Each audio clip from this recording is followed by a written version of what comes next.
Hello बच्चों। बच्चों ये CUET के मैथ्स का फर्स्ट वीडियो लेक्चर है। बच्चों सबसे पहले हम लोग ये समझते हैं कि CUET है क्या। CUET का फुल फॉर्म होता है कॉमन यूनिवर्सिटी एंट्रेंस टेस्ट। ठीक है बच्चों, ये नेशनल लेवल पे एक एंट्रेंस टेस्ट है जिसे NTA कंडक्ट करती है, जो कि अगर तुम्हें अंडर ग्रेजुएट लेवल पे किसी भी यूनिवर्सिटी में एडमिशन लेना है, किसी भी इंस्टीट्यूशन में एडमिशन लेना है, तो पहले क्या होता था, मार्क्स के बेसिस पे होता था। अब इस साल से NTA ने क्या किया है कि आपको अगर किसी यूनिवर्सिटी सेंट्रल यूनिवर्सिटी में एडमिशन लेना है तो बच्चों आपको CUET एंट्रेंस टेस्ट देना होगा, तभी जाके आपका CUET एंट्रेंस टेस्ट के मार्क्स के बेसिस पे आपको यूनिवर्सिटी मिलेगी। ठीक है, तो इस वीडियो लेक्चर का या CUET एग्ज़ाम का क्या इंपॉर्टेंस है, आई होप आपको समझ में आ गया होगा। ठीक है, तो हम लोग स्टार्ट करते हैं बच्चों, रिलेशंस एंड फंक्शंस। ये है क्या, अच्छा इसका सिलेबस देख लेते हैं। सिलेबस में क्या आता है बच्चों, जो 12th का बोर्ड का सिलेबस है ना, बस वही इसका सिलेबस है। ठीक है, 11th नहीं पूछते, 11th के एक आध टॉपिक कहीं पे ना छोटे मोटे टॉपिक डाल देते हैं, बट 95% जो आता है क्वेश्चन वो 12th से ही आता है। ठीक है, और अगर आप इस वीडियो लेक्चर को देख रहे होगे तो 12th का आपका ऑलमोस्ट क्या होगा कि थ्योरी पार्ट तो कंप्लीट होगा, एटलीस्ट थ्योरी आप जानते होगे, फॉर्मूला जानते होगे। मैं बस एक ना क्विक रिकैप कर रहा हूँ, जितने भी थ्योरी पार्ट्स हैं ना, जो फॉर्मूलाज हैं उसका एक क्विक रिवीजन दे रहा हूँ। उसके बाद बच्चों आपको क्या होगा, यहाँ पे कुछ क्वेश्चंस हैं, देख लो, एक्सरसाइज के कुछ क्वेश्चंस हैं। कितने क्वेश्चंस हैं देख लेता हूँ। टोटल बच्चों 20 क्वेश्चंस हैं। इसे आपको करना क्या है, सॉल्व करना है, और जिस क्वेश्चन में डाउट होगा उसका आप पे डाउट क्लास में आपको अपने डाउट डिस्कस करने हैं, और नेक्स्ट डे आपको क्या होगा कि इन सभी क्वेश्चंस के वीडियो लेक्चर मिल जाएंगे। ठीक है, आई होप समझ में आ गया होगा कि हम लोग ये पार्टिकुलर CUET कोर्स को क्यों कर रहे हैं, इसका क्या इंपॉर्टेंस है, एग्ज़ाम देना क्या इंपॉर्टेंस है। अब हम लोग स्टार्ट बच्चों करते हैं। हमारा फर्स्ट चैप्टर है रिलेशंस एंड फंक्शंस। रिलेशन में क्या है, ये पता होगा कि अगर हमारे पास कोई भी एक ऑर्डर्ड पेयर है और ये ऑर्डर्ड पेयर अगर रिलेशन में है तो हम क्या बोलते हैं, A कॉमा B अगर रिलेशन में है तो हम क्या बोलते हैं, A is related to B। ठीक है, और ये A क्या होता है, रिलेशन का फर्स्ट एलिमेंट होता है, B क्या होता है, रिलेशन का सेकंड एलिमेंट होता है। उसके बाद क्या है, जो नेक्स्ट टॉपिक है वो हमारा है डोमेन ऑफ रिलेशन। रिलेशन का डोमेन कैसे निकालते हैं बच्चों, डोमेन भी आपको पता होगा, डोमेन क्या होता है, डोमेन ऑफ रिलेशन। डोमेन में क्या होता है कि अगर हमारे पास कोई रिलेशन है तो रिलेशन के जितने भी ऑर्डर्ड पेयर हैं ना, इस टाइप के ऑर्डर्ड पेयर आएंगे रिलेशन में, इन सभी ऑर्डर्ड पेयर के फर्स्ट एलिमेंट का सेट बना लो तो क्या हो जाता है, डोमेन हो जाता है। और अगर सभी ऑर्डर्ड पेयर के सेकंड एलिमेंट का सेट बना लिया तो क्या हो जाएगा बच्चों, वो हो जाएगा कोडोमेन, सॉरी कोडोमेन नहीं, रेंज हो जाएगा। ये सब तो पता ही होगा। तो रेंज हमारा क्या होता है, रेंज ऑफ रिलेशन क्या होता है। रेंज में हम लोग क्या करते हैं, रिलेशन में जितने भी ऑर्डर्ड पेयर होते हैं ना, उनके सेकंड एलिमेंट का सेट बना लो तो वो क्या होता है बच्चों, रेंज होता है। अब आते हैं हम लोग टाइप्स ऑफ रिलेशन में। रिलेशन के कितने टाइप होते हैं। सबसे पहला जो टाइप है वो है एम्प्टी रिलेशन। एम्प्टी रिलेशन में क्या होता है कि फर्स्ट सेट का कोई भी एलिमेंट सेकंड सेट के किसी भी एलिमेंट से एसोसिएटेड नहीं होगा, तो इस टाइप के रिलेशन को हम क्या बोलते हैं, एम्प्टी रिलेशन। एम्प्टी रिलेशन को किससे डिनोट करते हैं बच्चों, फाई से। ठीक है, अगर मैं बोल रहा हूँ ना कि एक रिलेशन है सेट एक्स से सेट वाई में, तो ये जो सेट एक्स है इसका कोई भी एलिमेंट सेट वाई के किसी भी एलिमेंट से एसोसिएटेड नहीं होगा, तो उसे हम क्या बोलेंगे, एम्प्टी रिलेशन। फॉर एग्जाम्पल ये हमारे पास सेट एक्स है, इसमें बच्चों 3 एलिमेंट है 2 4 6, और वाई हमारे पास एक सेट है, इसमें 3 एलिमेंट है 8 10 एंड 12, और एक रिलेशन हमने आर डिफाइन किया। क्या डिफाइन किया कि एलिमेंट ए एलिमेंट बी से कब एसोसिएट होगा, जब उनका सम क्या हो जाए, ऑड हो जाए, तभी जाके एसोसिएट होगा। अब तुम ऐसे देखो कि ये जो सेट एक्स है इसमें इवन नंबर्स हैं 2 4 6, और सेट वाई में भी इवन नंबर है 2 4 6, तो सेट एक्स का कोई भी एलिमेंट सेट वाई के किसी भी एलिमेंट से एसोसिएटेड नहीं है। इसका क्या मतलब है कि ये जो रिलेशन है जो गिवन है हमारा सेट बिल्डर फॉर्म में, ये एक एम्प्टी रिलेशन है। ठीक है, उसके बाद बच्चों आते हैं नेक्स्ट, हमारा जो रिलेशन है वो है यूनिवर्सल रिलेशन। यूनिवर्सल रिलेशन में क्या है कि अगर मैंने बोला ना कि हमारा एक रिलेशन है सेट एक्स से सेट वाई में, और रिलेशन हमारा यूनिवर्सल है, इसका मतलब क्या है कि सेट एक्स के सभी एलिमेंट, जितने भी एलिमेंट हैं, सेट वाई के सभी एलिमेंट से एसोसिएटेड होंगे, ठीक है। और ये जैसे हमने एक रिलेशन लिखा, x देखना, ये x इस x से एसोसिएटेड है, फिर x y z से भी एसोसिएटेड है, फिर y x से भी एसोसिएटेड है, y z से भी एसोसिएटेड है, तो ये हमारा क्या हो जाएगा, यूनिवर्सल रिलेशन। यूनिवर्सल रिलेशन को बच्चों हम किससे डिनोट करते हैं, अगर हमारे पास रिलेशन है सेट x से सेट y में, तो यूनिवर्सल रिलेशन क्या होगा, x क्रॉस y, ठीक है, ये हमारा क्या हो जाएगा, यूनिवर्सल रिलेशन। उसके बाद आते हैं हम लोग बच्चों रिफ्लेक्सिव रिलेशन में।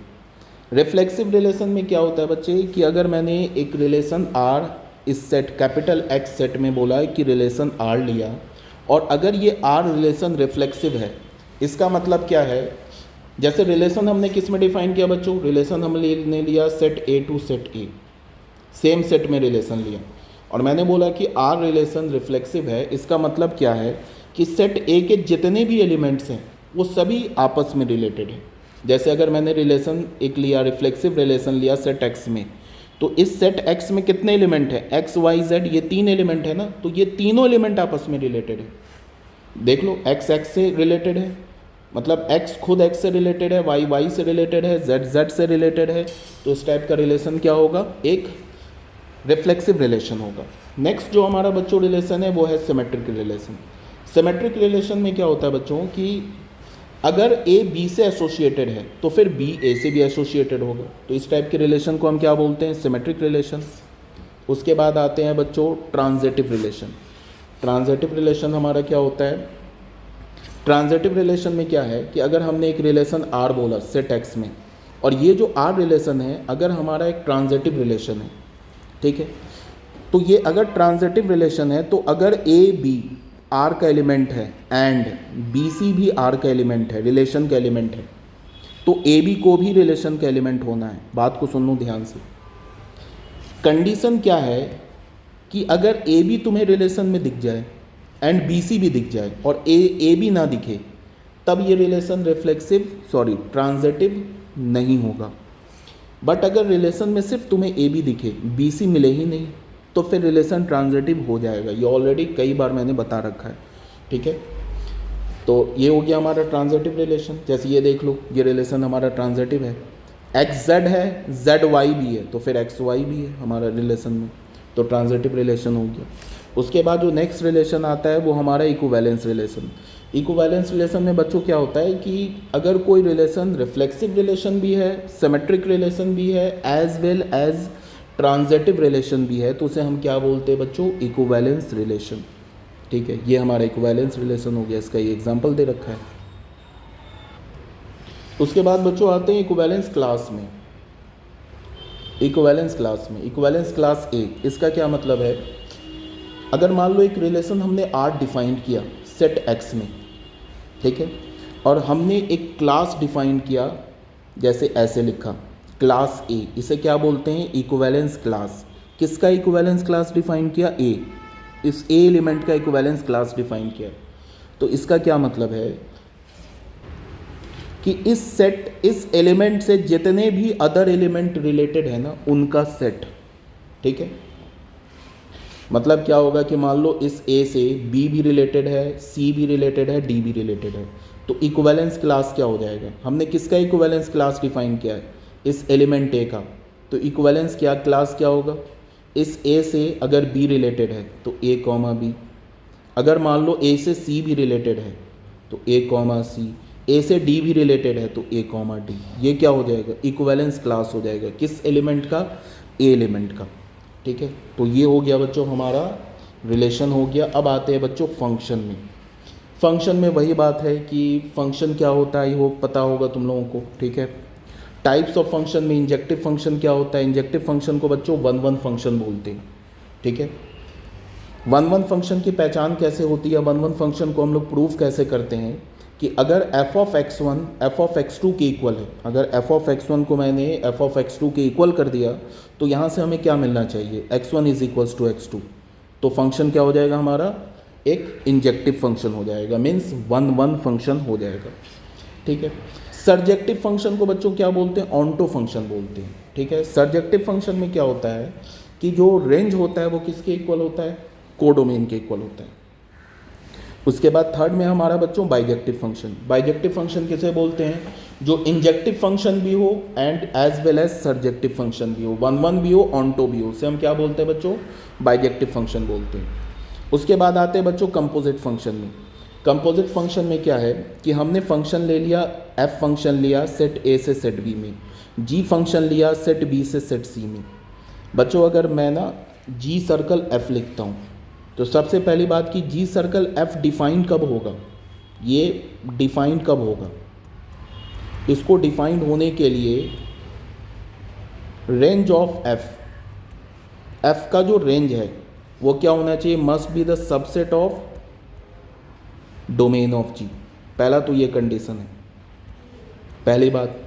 दूसरी बात, अगर मैं बोलूं कि जी सर्कल एफ फंक्शन का डोमेन क्या होगा, तो ये डोमेन होगा जो एफ फंक्शन का डोमेन है। और ये जी सर्कल एफ फंक्शन का कोर डोमेन क्या होगा? जो जी फंक्शन का कोर डोमेन है। ठीक है, ये क्या हो जाएगा इसका core domain? Core domain of G. इस बात को आपको समझना है। ठीक है, तो कंपोजिट फंक्शन हम लोग डिफाइन कैसे करते हैं? कंपोजिट फंक्शन को क्या बोलते हैं? जैसे अगर हमने लिखा G circle F of X लिखा तो ये क्या हो जाएगा? G of F of X for all X belongs to domain of F. और एफ सर्कल जी लिखा ऑफ एक्स, ये क्या हो जाएगा बच्चों? एफ ऑफ जी एक्स हो जाएगा। इसे क्या बोलेंगे? For all X belongs to domain of G. ठीक है, ये सब पता होगा आप लोगों को। ये हमारा क्या है? कंपोजिट फंक्शन है। ठीक है, उसके बाद बच्चों आगे बढ़ते हैं हम लोग। Invertible function. इन्वर्टेबल फंक्शन किस फंक्शन को बोलते हैं? जो वन वन भी हो साथ में ऑनटो भी हो, उसे हम क्या बोलते हैं? इन्वर्टेबल फंक्शन बोलते हैं।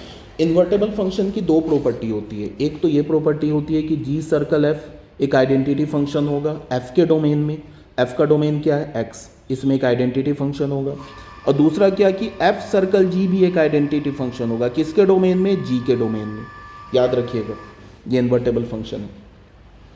इन्वर्टेबल फंक्शन कब होता है? कोई भी फंक्शन इन्वर्टेबल कब होता है? जब वो वन वन भी हो एंड ऑनटो भी हो। मीन्स क्या हो?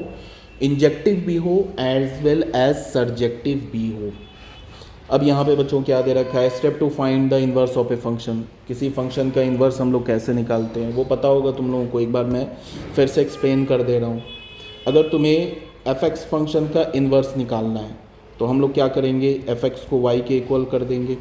उसके बाद क्या करेंगे? Find Y in terms of X. X के टर्म में वाई को फाइंड आउट करेंगे। उसके बाद रिप्लेस वाई बाई एक्स। बस बच्चों यही तीन स्टेप होता है। फॉर एग्जांपल मान लो मैंने एक एफ एक्स फंक्शन ले लिया 2x + 3, इसका इन्वर्स निकालना है तो हम लोग क्या करेंगे? एफ एक्स को वाई के इक्वल कर दिया।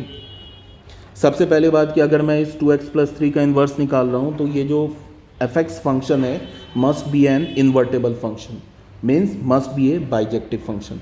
तो एफ एक्स को वाई के इक्वल कर दिया और यहाँ से क्या लिखा? 2x + 3 = Y. यहाँ से x की वैल्यू क्या मिल गई? y - 3/2। उसके बाद बच्चों क्या करेंगे? इस y को x से रिप्लेस कर देंगे और एक फंक्शन बना लेंगे f of x = x - 3/2। आ गया, ये इन्वर्स आ गया। अब ये इन्वर्स है तो इसको f फंक्शन नहीं बोलेंगे, इसको कुछ दूसरा फंक्शन बोल दो या f इन्वर्स बोल दो। समझ में आ गया होगा इन्वर्स कैसे निकालते हैं। उसके बाद आते हैं हम लोग बाइनरी ऑपरेशन। बच्चों बाइनरी ऑपरेशन क्या है वो भी आई होप पता होगा। बाइनरी ऑपरेशन को हम लोग स्टार से डिनोट करते हैं। बाइनरी ऑपरेशन एक फंक्शन है, ठीक है, और बाइनरी ऑपरेशन इस फंक्शन स्टार फंक्शन का डोमेन क्या होता है? A×A। को डोमेन क्या होता है? A। अगर मैंने लिखा ना स्टार AB, इसका मतलब A B से एसोसिएटेड है। ऐसे भी आप लिख सकते हो स्टार AB या A*B भी लिख सकते हो। उसके बाद छोटे मोटे 3-4 पॉइंट हैं।